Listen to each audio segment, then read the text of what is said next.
Our reporter Cathy Mohlahlana is at the Swarkop Air Force Base, where the 26 South Africans injured in that tragedy are expected to land this morning. She's live for us there from now. Cathy, very good morning to you once again. Do we have any clarity on the exact time this plane is expected to land there?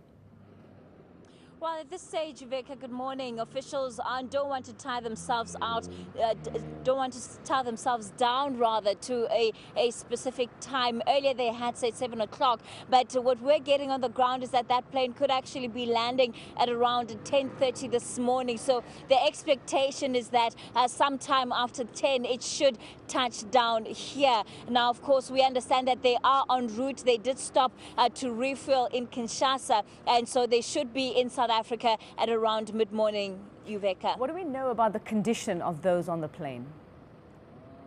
Well, it's 26 patients, 3 of them being children, but they've sustained some very serious injuries. Others are critical. In fact, we've seen a string of ambulances with their sirens blaring, making their way into the Swarkop Air Force, of course, to wait for those patients. Once they land, they'll be taken to the Steve Biko Hospital. But we know that government has made very special concessions, to ensure that those patients are comfortable. There are a number of specialized medical personnel that are on board that plane with them to take care of their needs. We have amongst them trauma surgeons, military paramedics, aviation nurses, and orthopedic surgeons, particularly for those that sustained spinal injuries. We know that some of them had to have some of their limbs amputated, and so the injuries that they're looking at are really devastating, which is a part of the reason why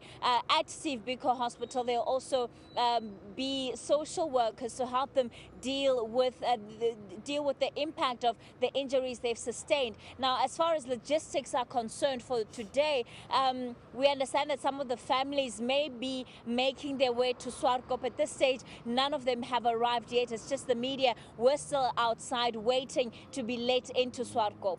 Cathy, are we expecting anyone from government to be there to welcome them back home?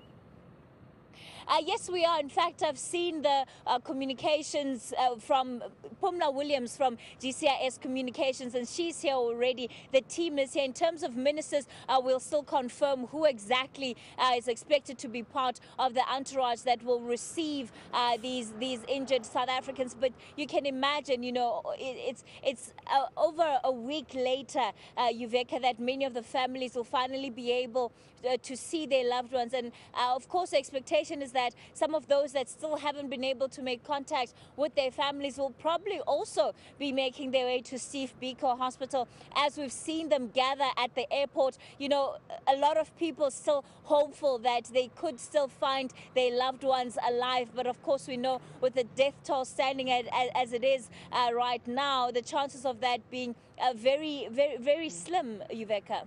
All right, thanks very much. We'll catch up with you a little later on. That's Cathy Mohlahlana. She's live at the Swarkop Air Force Base in Pretoria. We understand that plane now expected to land sometime after 10 this morning.